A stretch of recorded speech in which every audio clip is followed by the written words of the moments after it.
Olá, sejam muito bem-vindos, muito bem-vindas ao segundo Encontro Nacional de Filosofia no Amapá e ao primeiro Encontro Nacional de Investigação Filosófica. O que significa filosofia brasileira? O que é filosofia brasileira? Durante muito tempo se discutiu se nós poderíamos falar de fato de uma filosofia brasileira, isto é, no duplo sentido, de uma filosofia que o Brasil é o sujeito que a produz, quanto no sentido do Brasil ser o centro das atenções dessa discussão. Afinal, existe uma filosofia brasileira? É sobre isso que eu quero conversar com vocês, com a proposta temática de tratar dos corpora philosophica, ou seja, a forma e a origem dos escritos filosóficos coloniais brasileiros. Durante muitos anos foi comum afirmar dentro da filosofia brasileira que nós não tínhamos uma filosofia com esse nome.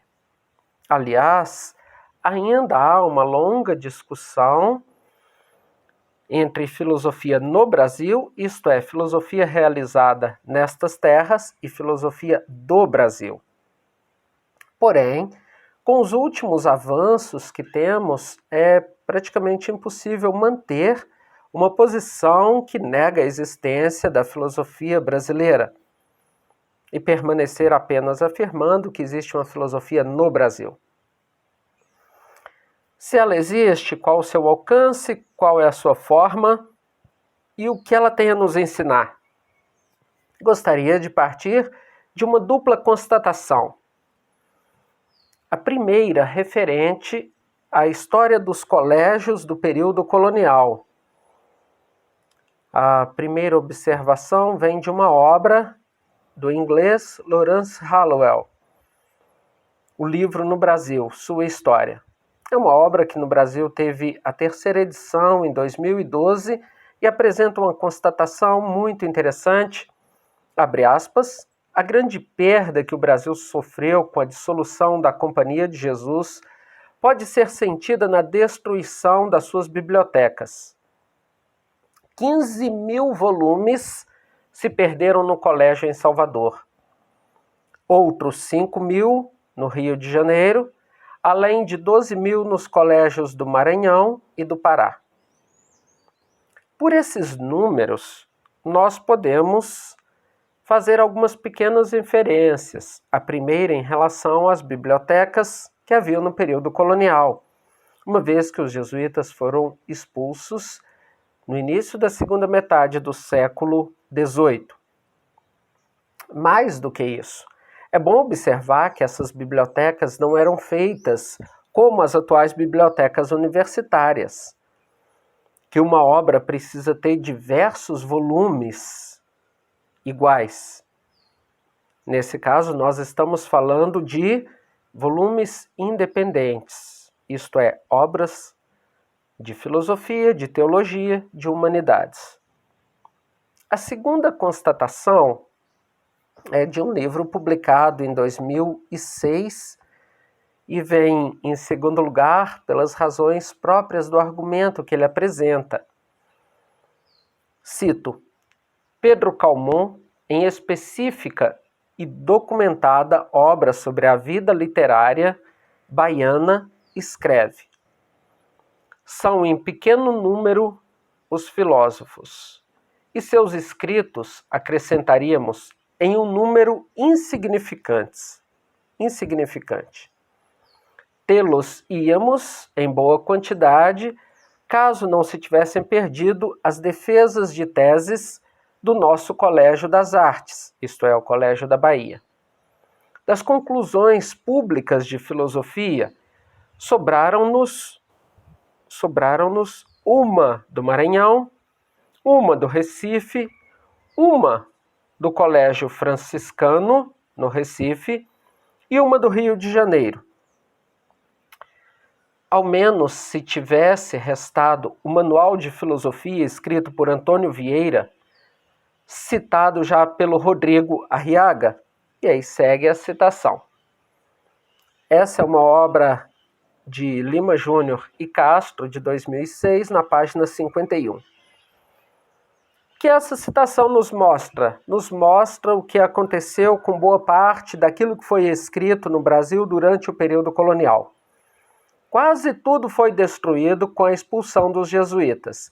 O que nós víamos a respeito das bibliotecas se confirma agora em relação aos escritos provenientes dos colégios coloniais. Jesuítas, franciscanos, beneditinos, mercedários, carmelitas, quase tudo foi destruído. Esse é, grosso modo, o estado da arte da pesquisa sobre a filosofia no Brasil colonial. Porém, eu gostaria de chamar a atenção justamente para esses escritos. E então, a nossa hipótese é: esses escritos ainda existem? Se existem, qual o seu valor filosófico? Para que nós consigamos entender bem essa questão, nós precisamos fazer 3 distinções. Uma primeira, a relação entre ruptura e continuidade.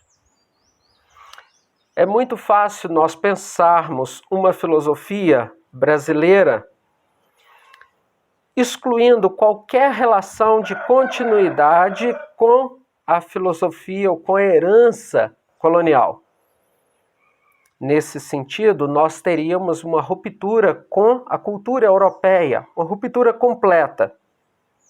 Essa é uma compreensão ilusória, porque nenhuma cultura surge do nada.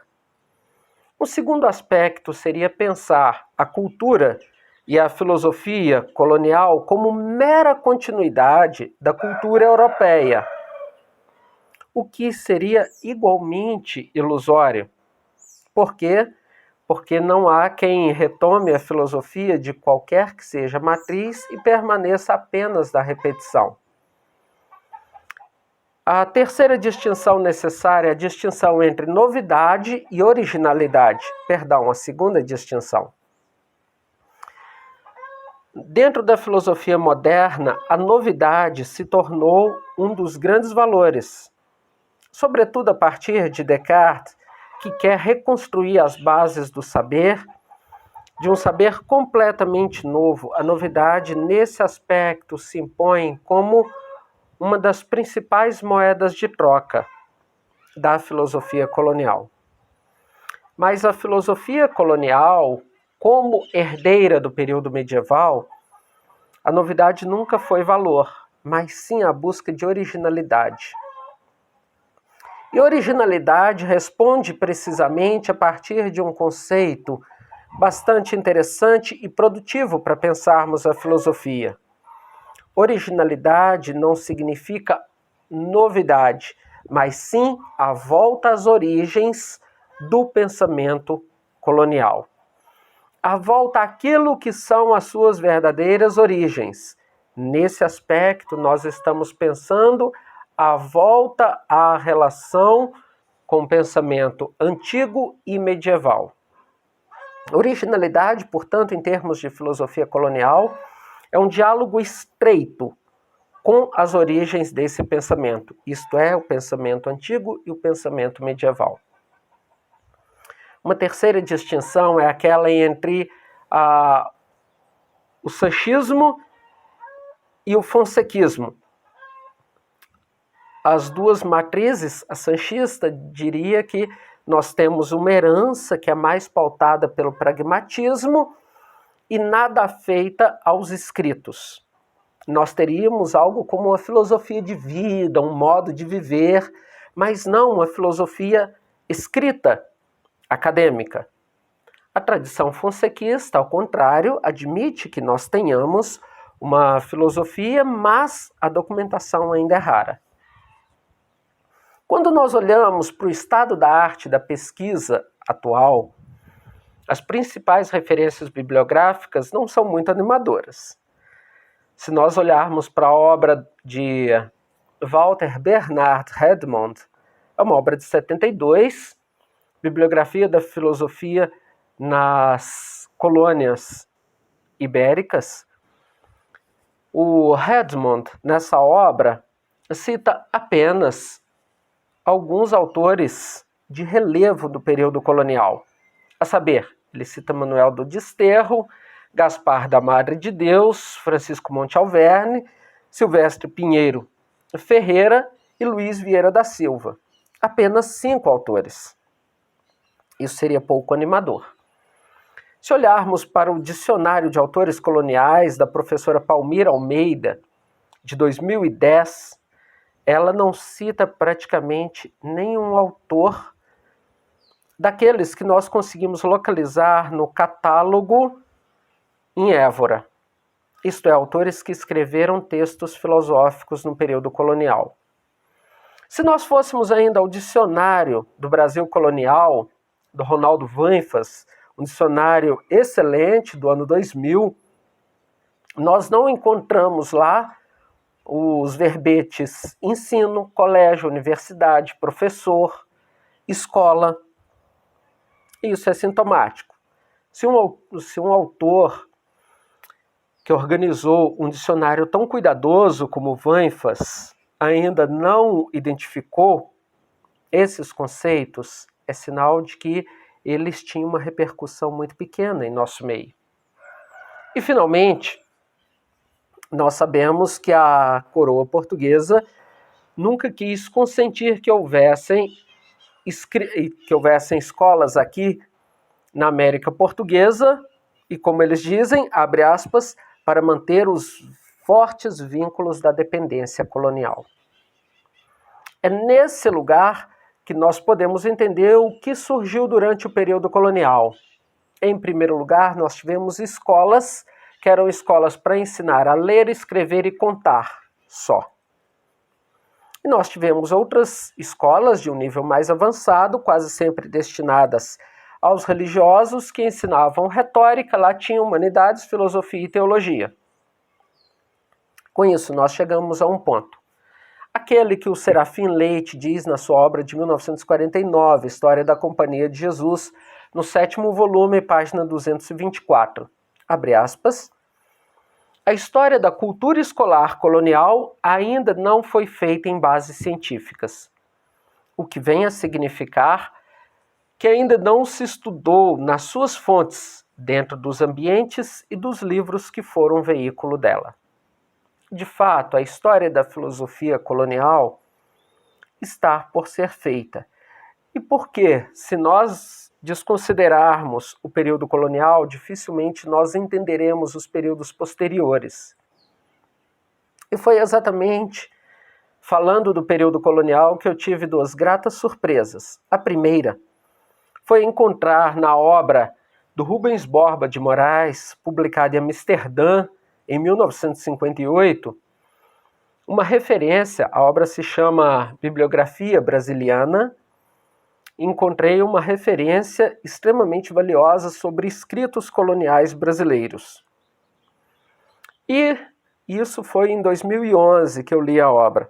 Em 2013, em um momento que eu falava da existência desses escritos coloniais, eu fui surpreendido com a seguinte frase: professor, eles não existem mais, foram todos destruídos na expulsão dos jesuítas. Fecha aspas. Nesse dia eu tive certeza de que eu deveria estudar um pouco mais sobre esses escritos coloniais. E foi juntando esse ceticismo de 2013, mais a observação do professor Rubens Borba de Moraes, que eu comecei a procurar esses escritos coloniais.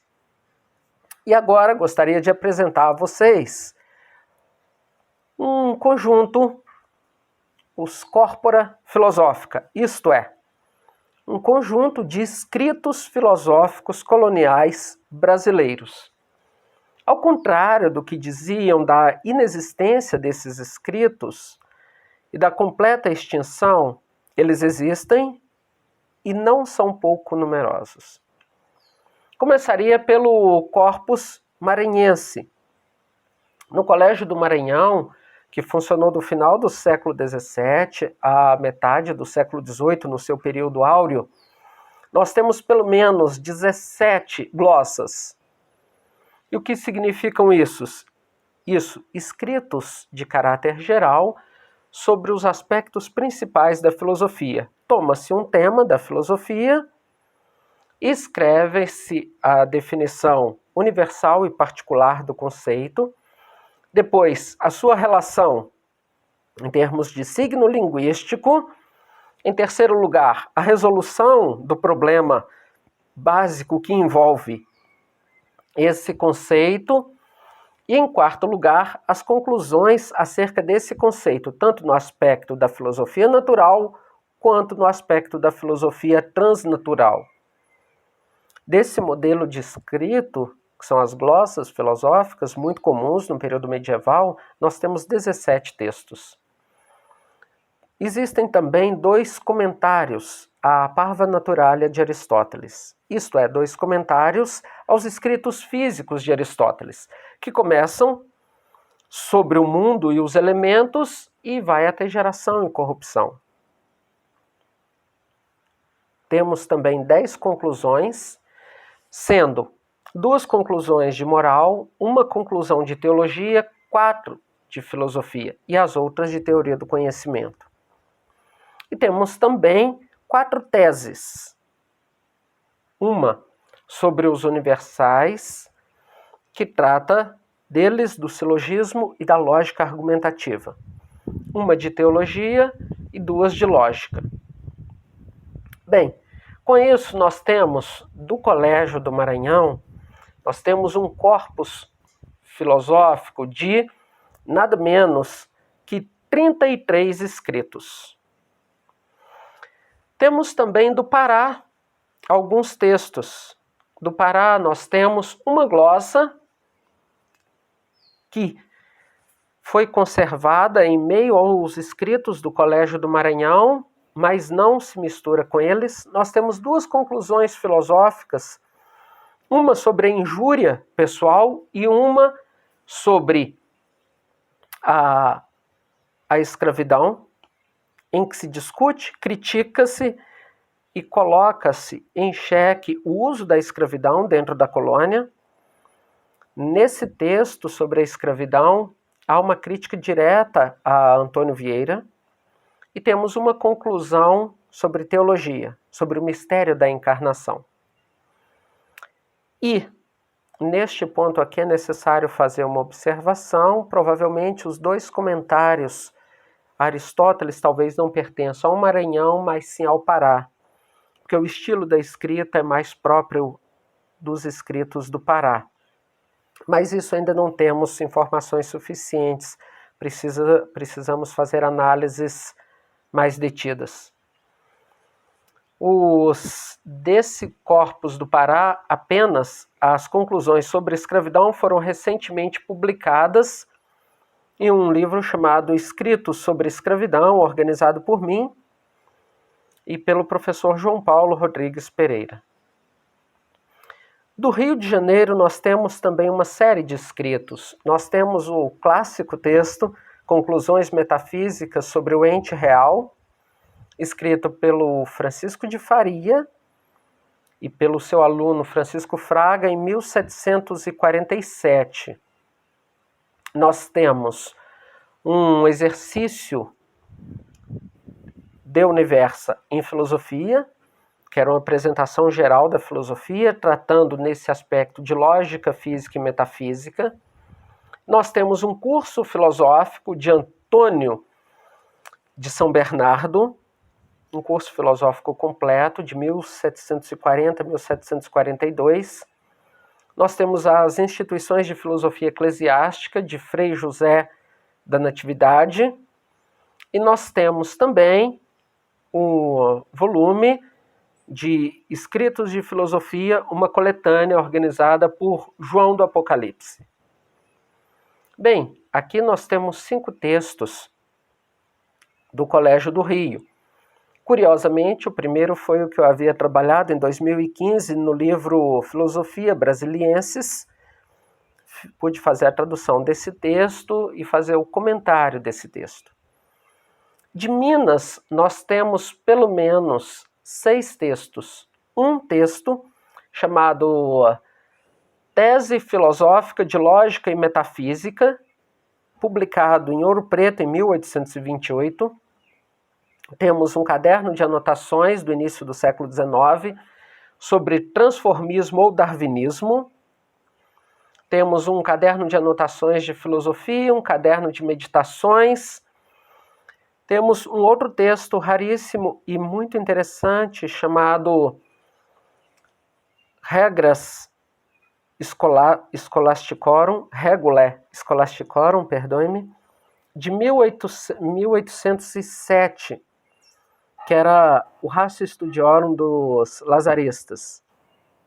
E desse mesmo ano também temos um tratado sobre a moral e os bons costumes chamados De Modestia.